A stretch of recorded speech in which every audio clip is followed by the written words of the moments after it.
The following program may contain coarse language, violence, nudity, mature subject matter, or scenes which may not be suitable for all viewers. Viewer discretion is advised. All Hit Radio.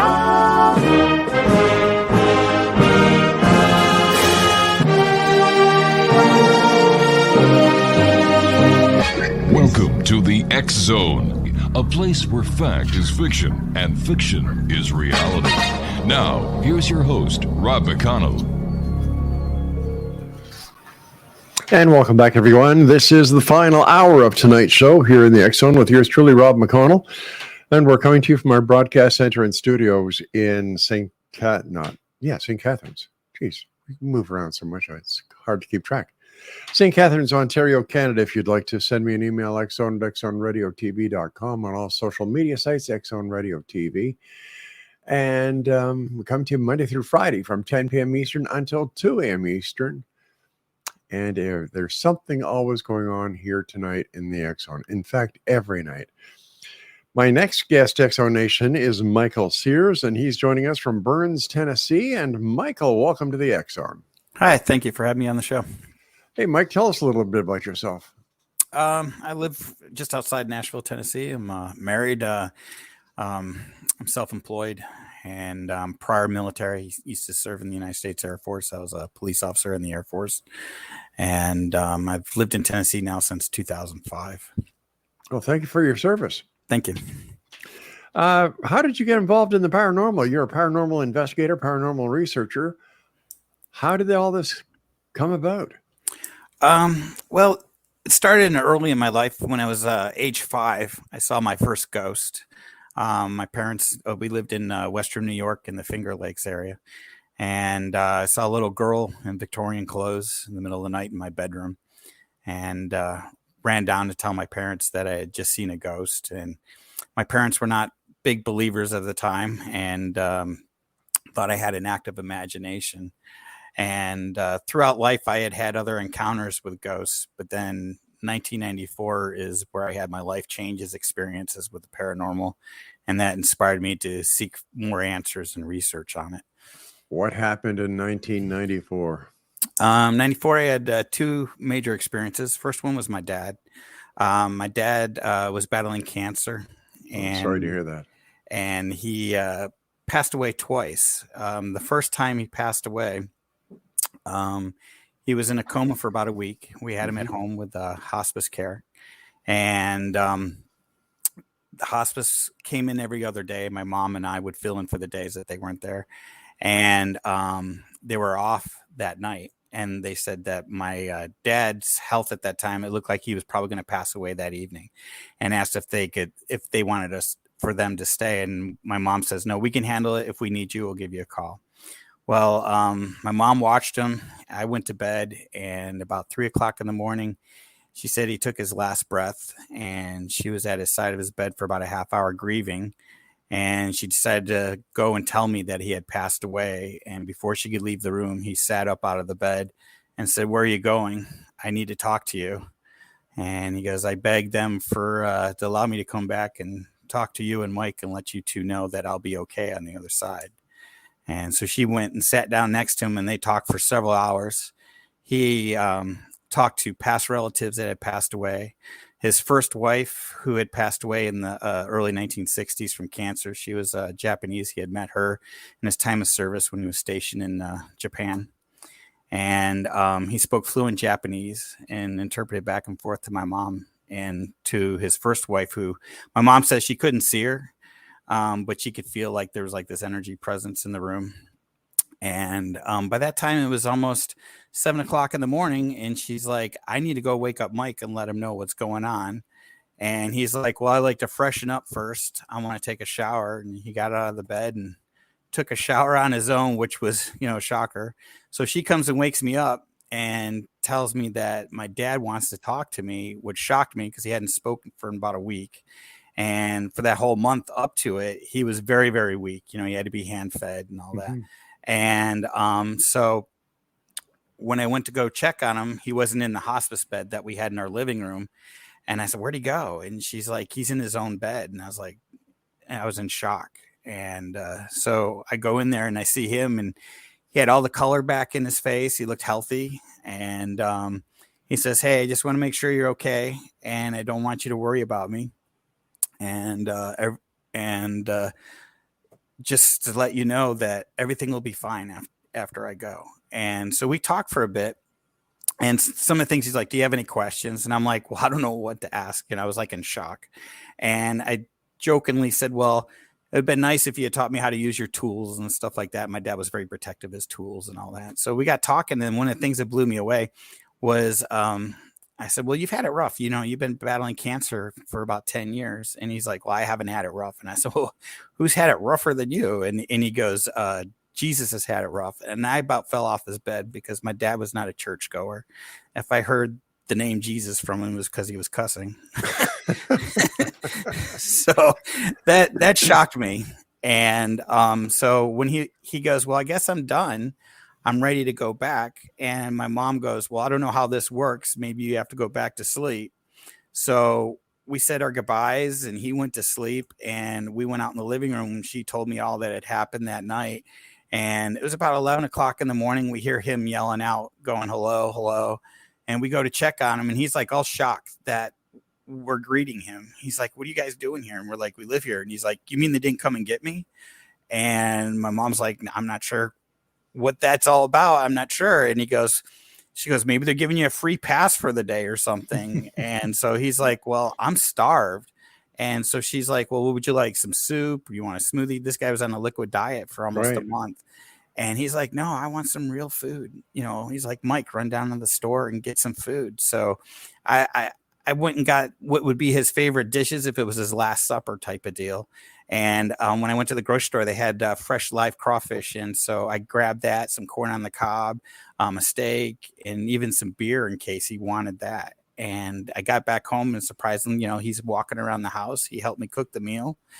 And we sat down at the kitchen table and had a nice family meal. And then we enjoyed in the living room for a while. We went through family albums and watched family movies. And then he says, "I want to go back to my own bed." And we went in there and just shared family stories and talked, and all throughout the night until it was almost midnight. And he's like, "I'm exhausted." And he says, "I want to go to sleep." He says, "If I don't wake up in the morning, I just want to let you know that I'll be okay. And don't worry about me. Everything will be fine." And he goes, "If I can, I'll try to make contact with you to let you know from the other side." And we're like, "Oh, okay." Which, is surprising to hear. And so we all said goodnight to him. The next morning, the doorbell's ringing, and it's hospice. And my mom comes in a panic to wake me up and goes, "Hospice is here." And I said, "Okay, let him in." She goes, "Well, how do I explain to it? He's in his own bed." And so we'll just tell him what happened. And so they come in and they find him not in the hospital bed, and they're all upset. And they think we dragged him out of his hospital bed so he could die in his own bed. And we tried to explain to them. They didn't believe us. So my mom and I were like, "We know what happened yesterday." And so they got him back into his hospital bed, and he passed away 3 days later. What a story. Yeah. How do you explain it, Mike? I don't know. I mean, they just blew me away. I mean, I was speechless. Today I have all kinds of questions. I would love to know, since he said Jesus had it rough, I was like, well, did you actually meet the guy? I mean, how do you know this? And then was he able to visually see all the relatives that were in the room? My mom says she didn't see anyone, but he was talking and his eyes were focusing like there was people standing there. So yeah, it was pretty amazing. And he did make contact after. He did. We had some different things that happened. One of the things I asked him was, "What are you going to miss once you leave this side?" And he goes, "Well, we lived in Florida at the time." And he's like, "I planted a pineapple plant, an orange tree, and an avocado tree, and I never got a fruit off them." And he says, "I was really looking forward to that." So after his death that fall, all three of those plants produced only 2 fruit, 1 each for my mom and I. And so we took that as a sign. Another event that happened was after his death, it was about, I think it was like 3 to 5 days time period, a cardinal would appear and tap on the window where his hospice bed was. And it was around the time he passed away the second time. And a cardinal was his favorite songbird. So when I said to my mom, I said, do you think this is a sign from Dad? You know, because it's showing up every day around the time he passed away. She's like, that's a possibility. That's his favorite songbird. So as soon as I said that, the bird never came back again. Recognition. Yeah. And then the big one, which was the day of his funeral. We came home from his funeral and I asked my mom, I said, do you want a dinner, you know, at the table and listen to music on the jukebox? I have a big AMI row jukebox that holds 145s in it. And I said, or do you want to watch TV, you know, watch the news? And she's like, I'd rather watch TV. So I bring out her dinner. I go back out to the kitchen to dish up my plate. And all of a sudden I hear the jukebox turning on and a record being selected.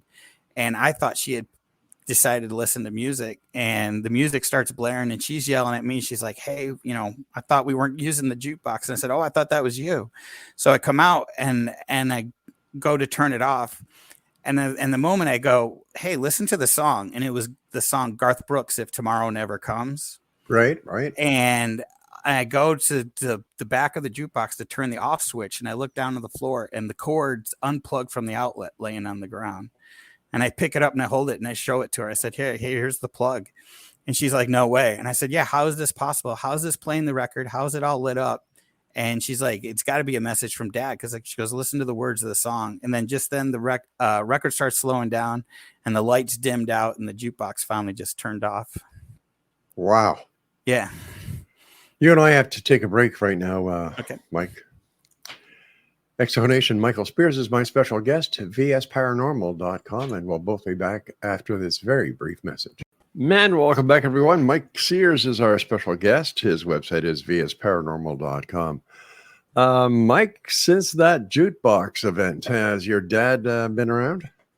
Yeah, later that year during Christmas, I was out shopping and it was the first Christmas without my dad. Mm-hmm. And I wanted to do it real big for my mom. So I had gone to the store and I saw this a little over 3 foot tall angel, and I decided to buy it. So I was going out to the car with it and I smelled this strong cigar smoke. And I thought someone was being rude, you know, blowing their smoke towards me. And I looking around, and there's nobody in the parking lot with me. And as I was starting to put the angel in the car, I could hear my dad's voice talking to me in my head. And which was like, okay. And I get in the car and I hear him saying, hey, look, you got to go to this store and get this item. And the cigar smoke started, you know, following me into the car, and it got real strong. And his voice became louder, saying, "You need to go there. There's an item waiting there for you and your mother." And so I drove all the way to this store, and it was my dad for Christmas. He did real big. He liked cooking, and he used to make real big fancy meals for the holidays. So being stationed in Asia a lot, he was in Japan, Vietnam, and Korea, and that, so he knew a lot of Asian dishes. And so I went to this Asian market, and I walked in there, and I hear his voice say, "Go to the left aisle all the way down the end. You'll see it in the case." And I go down there, and sure enough, it's this thing that he's been trying to have them order from Japan for quite a few years, and the store hadn't been able to get it. So I grab it all, and I go up to the counter, and the lady goes, "Oh, could you please not buy all this? We're saving it for a loyal customer of ours, but we just haven't seen him this year.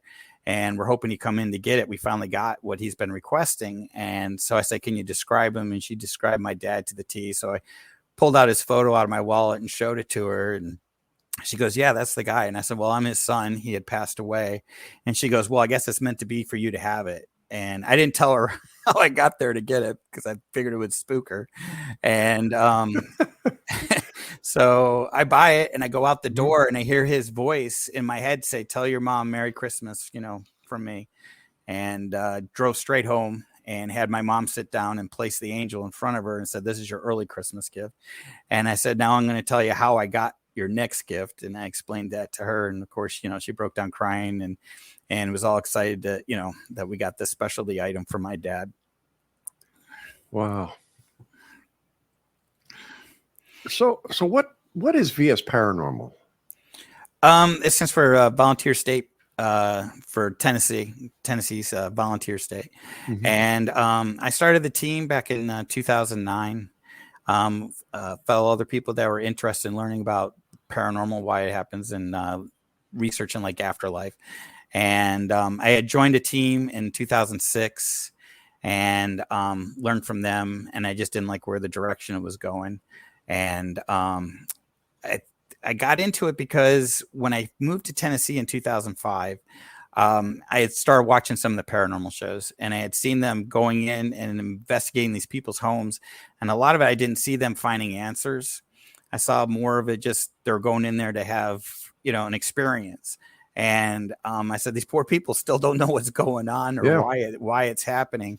And so that's what I wanted to do, is to let these people know that they're not crazy, that this stuff happens. And I had an extreme haunting experience after my dad's death. And my dad passed away in June of 94. And in August of 94 is when the haunting started. What kind of haunting? It was connected to my dad's past. According to my mom and I ended up having a couple mediums that we met at a psychic fair. Just one weekend we were driving after, it was our first weekend ever after his death that we had a free day. And I said, let's just go out for a drive. And she saw a sign that said psychic fair. So we went there, and I was a skeptic. And I told the lady that was running the place, said, do you have anybody that works with the police? And she goes, we do have one lady that helps with the sheriff's office and the state police. And I said, well, I'll take her. And she impressed me. So when the haunting started, I called her and asked her if she could help me find answers. And she's like, I can't get rid of it, but I could tell you what it is. And according to her reading and another lady that came in, they both said it was connected to my dad's past from Vietnam, and that these men had been haunting my dad since Vietnam, and they were upset that he had crossed over. And so they decided to take it out on me. And when the haunting started, I had woke up at 3:00 in the morning, thought someone had broken into the house. I was living at home with my mom. And so I tried to reach for my headboard to turn on the light to see if there was someone in my room. And before I could get to it, I felt two hands grab me by the ankles and start pulling me out of my bed. And I broke free, climbed back up the bed to get to the headboard where I slept with a gun, and tried to get to that. And before I could get to it, I could feel someone jump on my back and push my face into the pillow. And I'm screaming into the pillow, trying to let my mom know that someone's in the house. And when I finally broke free, got the light on, grabbed my gun, and there's nobody in my bedroom. And my bedroom door is closed. And so I get up, I run down to her room to wake her up to explain what's going on. She's like, well, hang on. She goes, are you having, PTSD flashbacks from your time in the service? I served in Desert Shield and Storm. And right. I said, no, it's nothing like that. I said, I was physically grabbed. I said, it felt like a real person attacking me. And so she went in the restroom to wash her face to wake up. And as she came out, I thought I had an Akita, which is like a big husky dog. Yeah. I thought it was coming down the hall, and this force of energy hit me square in the chest, like a football player just tackled me. And I went flying backwards and hit her bedroom wall. And she's like, oh my God, did you lose your balance? I said, how do I lose my balance? I went like 8 or 10 feet back and hit into your wall at full force. I said, I just got tacked again. This is what I'm trying to explain to you. And for about a half hour, I was constantly being attacked on and off. She could see the hair on my arms and my chest stand straight out. And when she touched me, she could feel like electrical current going through her. And it lasted about a half hour. And after it was over with, she's like, where's our dog? And we went and found her, and she was scared to death, cowering underneath the kitchen table. And so the next day, we call up my grandmother to tell her what had happened. And as my mom's on the phone with her, I got attacked again. I felt like someone came in and put me in a big bear hug, and I was totally paralyzed. I couldn't move. And as time went on, I would constantly be attacked. I'd be in bed. I'd be pushed out of bed, dragged out of bed, slammed into my headboard. I'd come home and things would fly off the cabinets and hit me. Doors would open and close and slam. We had lights. We had track lighting in our living room where the lights would start flickering really fast and the light bulbs would explode. So when we called the medium, I said, can you, get rid of this? She's like, I can't get rid of it, but I could tell you what it is. So she came in and she explained that it was 3 spirits that were connected to my dad. And she said that my dad wasn't a typical soldier in Vietnam, that he worked like with special ops type stuff. And she says there was a job where these 3 guys wanted to go for personal gain, and your dad wasn't going to partake in it. And due to him not helping them, they supposedly got killed. And they were upset about that, of course. So they've been haunting him ever since, she said. But so how did you get rid of them? Well, we tried everything. We weren't even Catholic. We went to the Catholic church. The Catholic priest tried to help us. He reached out for the diocese in Orlando, and they wouldn't help us because we weren't Catholic. We had our neighbor, who was a Baptist minister. He came over one time, tried to bless the house, and that made things worse. As soon as he left, we had doors opening and slamming on their own, like multiple doors. We had light bulbs exploding. I got attacked that night where I was slammed into my headboard and pushed out of bed. My mom witnessed also during the times, black masses flying across the room like a shadow mist. Right. My Akita got attacked one night. My mom called me at work and she's like, could you please come straight home after work? I said, what's up? And she goes, I just saw your dog growling at the corner, and then it just lifted off the floor and was thrown into a wall. But when the medium came over, she told us to open a Bible and read it in my bedroom. And she said, set it on the bed. And then she told me, she's like, go get some white paper to cut white crosses. And she goes, I want you to tape these on your walls and that. So I'm like, all right, I'll go do that. And she had lit prior into our living room a bunch of tea candles across our fireplace mantle. And so when I go back to I was ready to go back to hand her the crosses. I hear her and my mom and one of our friends that was there as a witness screaming and I hear this loud slam, and the bedroom door had slammed in their face. I said, what's going on? I come running up there and they go, the Bible just lifted off your bed, slammed shut, and then the door slammed into our face. They said the pages were flipping like a fan was hitting it. So I open the door, I go in there, and it's ice cold in the room. She tells me to reopen the Bible. I try to do that. I step back. The pages start flipping again. It slams shut. The door slams shut.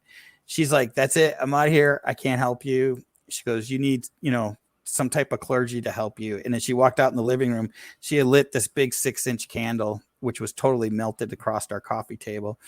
And that freaked her out. And then I go, are the tea candles supposed to be doing that? And all the tea candles, there's about I think it's 6 or 8 of them. The flames were about a foot high on all the tea candles. And she's like, no. She's like, I'm gone. I'm sorry. I can't help you. So for help, we ended up, my mom was a school teacher, and she almost lost her job because she confided with a fellow coworker, and the coworker turned into the principal, and the principal had my mom put on leave and have a psych eval, and she passed her psych eval, so she was able to still teach. The psychiatrist believed her. And but my mom had a student that was a Native American Indian, and she found out his father was a medicine man, and she reached out and contacted him, and he came in and did about an 8-hour cleansing ceremony. And he had told me how to stand up to it and not fear it. And I was telling him, I said, I used to be a police officer. I'm used to, you can grab a bad guy and put cuffs on him. But I said, how do you grab something that has no physical form? And he says, you just got not to fear it, just stand up to it. And so that taught me a lot. And after the cleansing, nothing happened for a full year. Mm-hmm. And my mom went on vacation. And when she was gone, I woke up in the middle of the night. My Akita had jumped up on the bed, scared to death, and all the doors in the house started opening and closing and opening and closing. So I yelled out. I said, I'm not afraid of you anymore. Let's get it on, bring it, and it stopped. The door stopped. So after that, we would have activity throughout the house from time to time, but it wasn't as violent. And every time something happened, I just go, I'm not impressed. I'm not scared of you anymore. And it just got weaker over time. So I use that knowledge when I go out and help families that are dealing with hauntings. And there was a lot of activity going on. Did you take any pictures? Well, at the time, no, I didn't think of taking pictures. I didn't have a video camera. It was back in the mid 90s. Mm-hmm. Didn't have like a digital recorder. I wish I had all the equipment I have today back then. God, that would have been great. There was one paranormal team that was doing a guest speaking in town on a Halloween. And they did a nice presentation of ghost stories of the local area and they ended their lecture by saying, does anybody have a haunting? We would love to come investigate your home. So I went and talked to them after their show, and their eyes got huge. And I said, well, here's my number. Please call me. I'd love to have you guys find, what's going on. And I never heard from them. Wow. I think they got scared from all the things I told them. Unreal. Listen, you and I have to take another break. Okay. When we come back, more with our very special guest, Mike SEARS, this hour. His website is vsparanormal.com. This is the X Zone. Don't go away. Mike SEARS is our special guest, vsparanormal.com. Mike, sounds like that was a pretty negative experience you had. Yeah, it definitely was. I still, to this day, I still have nightmares from time to time. Man alive. I have more PTSD from the haunting than I do from the war. Would you say that was your most negative experience you've had? Yeah, that was probably one of the most negatives I've encountered. The closest I had on an investigation in Nashville, we were at an old elementary school investigating, and the medium that we were working with, she had picked up on a guy that was linked to the property. We researched the name and found out that that name matched to the property, and he had been hung by the city of Nashville for messing with kids at the school. And we were down there, and one of the team members goes, "Mike, you just disappeared. You just totally black all around you. I don't see your silhouette sitting in the chair." And I said, "Well, my left ear is getting really, really hot." And the medium goes, "I think you're being attacked. You need to leave." So I go to stand up, and I felt this big paw of a hand push down on my shoulder and push me back into the chair. And she's like, "Are you going to leave?" And I said, "I'm trying." And so I got back up again. And as I left, they said they saw a ball of light follow me out the door. When we got outside, my left ear was like beet red. And then the next day when I went to look in the mirror to check it out, it had peeled like a sunburn. So that's about the closest I've had negative on an investigation. What's your most positive? Positive. I helped a family. They had an individual in their family that committed suicide, and the wife had contacted me and she believed he was staying around the house haunting. And so we went in there and had some amazing EVPs capturing his voice, apologizing for taking his life and how he hurt his family and everything. And we had asked questions. Do you have a message for your father or your mother? Well, her in-laws were really upset that she was doing the investigation, and she wanted me to talk to him. And I said, well, what if it really is him when you want him to have peace and move on? And so when it came to the data, I had them sit down and I said, these are personal messages to you. And one of the ones that blew me away was I asked the mother, I said, have you been painting? And she says, well, we painted the kitchen. I said, no, I think this is artistic. And then the husband goes, oh yeah, you took that art class a couple months after his death that your sister bought. And I said, what time was that? And it was like 2 months before we investigated. And we had an EVP. I said, would you have a message for your mom? He goes, tell her I saw her painting. It was real nice. And so that blew her away. And then I had a special message for the father to share. And that ended up healing the family altogether because they were very upset with their daughter-in-law there. So that was a positive one that I really liked. So when somebody calls you up, Mike, and says, I think my house is haunted, I'd like VS Paranormal to come down and take a look, how do you guys proceed? I do multiple phone interviews. And if there's more people that live in the house, I interview each of them, and I do that to see how their stories change. Right. And then I tell them to keep a journal because I want to see how serious they are. And I usually, if the activity increases or gets worse, then I'll come in sooner. But I usually give them a month and say, write down everything that's happening. And then after that, I'll come in and do an on-site interview. And again, to see if their stories change and all that, and then do a base reading. And then from there, I'll decide if we need to do a full-blown investigation. And how long does a full-blown investigation take, and what does it entail?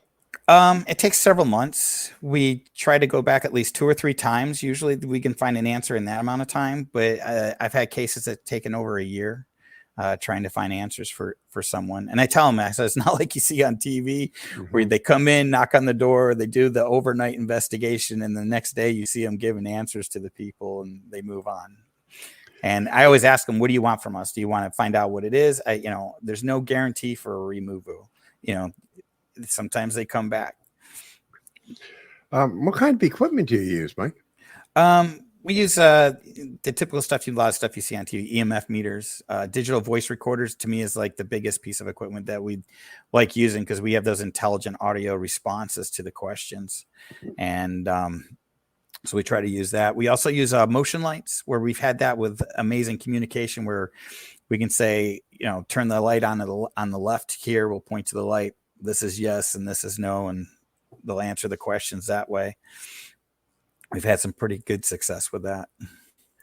How many investigations have you and VS Paranormal done? I lost count. It was over 200 that I've done. Yeah. And what was your biggest investigation? Well, for residential, we had one in North Nashville that lasted a little over a year, and that was a long one. What kind of investigation was it? The lady, it was really sad because she had multiple teams coming in the past and told her she had a demonic haunting because she was being woken up and touched and being frightened, of course. And so she had like this, a medium that was definitely a fraud, sold her a case, which I call Ghost Be Gone spray. And she charged her $300 a can. And due to the size of her property, she needed a case of 12 cans at $300 a pop. Whoa. Yeah. $3,600. Yeah. And so I came in and did multiple investigations. I brought in different mediums. I don't have the mediums talk to the client because I don't want it to. I've seen where I've worked with teams where they had a medium talk to the client, ends up having the client terrified because the mediums tell them, "Oh, I picked up on this guy. He did this and killed his whole family." And I'm like, "Well, where do you have the backup for that?" Oh my gosh. Yeah, your team hasn't done any research on that, and you're just going to tell the client right off the bat that just because that's what you're feeling. I said that's not good. So I always have the mediums not talk to the client at all, and I have them write everything down on paper. And so we can use the notes to reference back to see if our research backs up what they're claiming. In your opinion, where's the most haunted place in Tennessee? Oh, wow. There's quite a few. Rippavilla is a Civil War plantation. And I did probably about a dozen investigations there. And I worked with Chris Fleming there, and he even ranked it in his top 10 for most haunted when I worked with him there. We saw full body apparitions, multiple intelligent, EVP responses. It's a very active place. So what is the main goal of paranormal investigations? What are you guys trying to prove?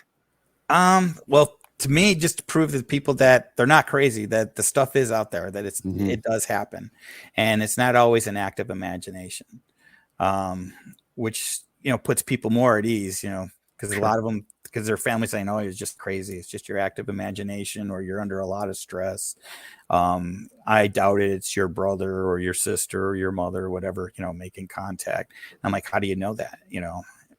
Sure. Me, I said, to me, it's more than coincidence when you start asking the questions and you're getting intelligent responses to it.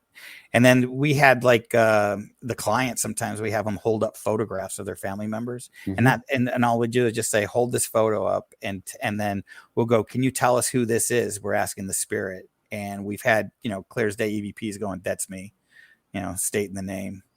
And, or can you tell us who this is in the photo? And they'll name that family member. All right, Mike, stand by. We've got to take our final break for tonight. And Exonation, Mike SEARS is our special guest, vsparanormal.com. And we'll both be back as we wrap up this show tonight here in the X Zone with yours truly, Rob McConnell, from our broadcast center and studios in St. Catharines, Ontario, Canada. Don't go. Mike SEARS is our very special guest. He's with VS Paranormal. How many members are there in VS Paranormal, Mike? Right now, there's 4 active members right now. We've took a little break due to the COVID. Everybody's trying to get their lives all back in order. With all the equipment you have, what is your favorite piece of equipment? I like the REM pod, and I also probably the digital voice recorder, because you can actually hear the live intelligent responses that you get through. So you're able to ask a question and get a response right away that you can. Yeah, sometimes. Yeah. Wow. I use an Olympus digital recorder where I can plug in headphones and hear the recording live as I'm asking the questions. And there's times I've actually, heard the voice reply come right through the headphones, and which is amazing. Sometimes where we've had 4 people with recorders on and only 1 recorder got it. Well, there's so many places in the United States that I've had the pleasure of talking to various investigators from all the way from Gettysburg to Waverly. And I can't understand, all right, when it comes to a battleground haunting, I can understand why those spirits never leave, because that's the way it is. But in a place like Waverly, why do the ghosts remain? Why don't they go? And Do you think that these ghosts or spirits ever get really annoyed at the amount of attention that they're getting? I would think sometimes they would probably get bothered. There was a place that we investigated that was like there was like a paranormal team coming there almost every weekend, and that's why that's why I stopped going. And it seemed like that they were, agitated, like, again with the you want me to turn on the light, kind of deal. It seemed like, but like Ripa Villa Plantation, the director of the museum there wanted to know why they're staying at the plantation. So they had multiple employees that seen the original owners, spirits walking the property. So when we had asked their names, we had asked Nathaniel and that, why are you still here? And, we had intelligent response come through saying it's my house. And, and then the wife, saying, it's my home and it's beautiful. So I could see, why they were connected, because they put a lot of work into that plantation, that house. Their life story was pretty interesting, how they built that house. He was a mason, and he didn't like how the mansion was being built the first time, and he made him tear it all down and start new. So I can see why he was so connected with it. I imagine so. Listen, you and your team go out and go to some very negative places. How do you protect yourself, and how do you make sure you don't have somebody follow you back home again? Mostly by our, people. Each of my team members have different religious faiths, so they do prayer, for protection. We sometimes do like the Native American Indian, where we do the saging with white sage. We smudge ourselves, to cleanse. We do that. I've had spirits follow me home, but it's never been, negative follow me home. I think it's just, hey, this guy reached out and talked to me. I want to talk some more. So I've had it where they've showed up and I've said, hey, you need to go.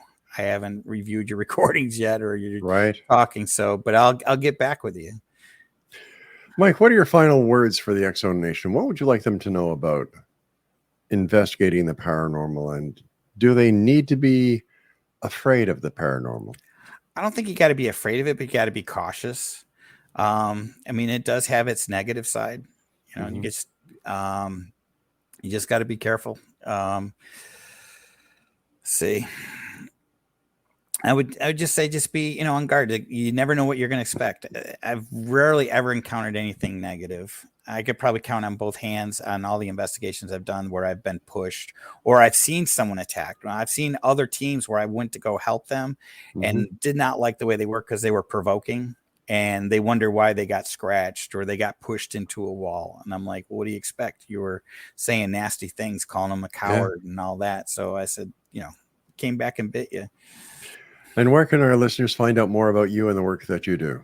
You can find us on Facebook under Volunteer State Paranormal Research, or you can go to our website, vsparanormal.com.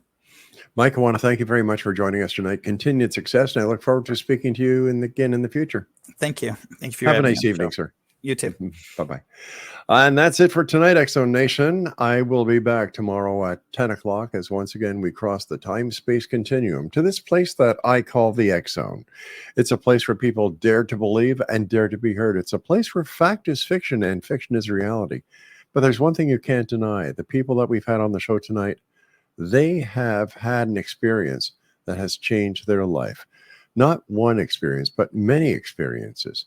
So, as always, I'd like to thank my producer here, Craig West, for his work, Mac Alexander, my program director, and of course, my senior executive producer, my lovely wife and best friend, Laura.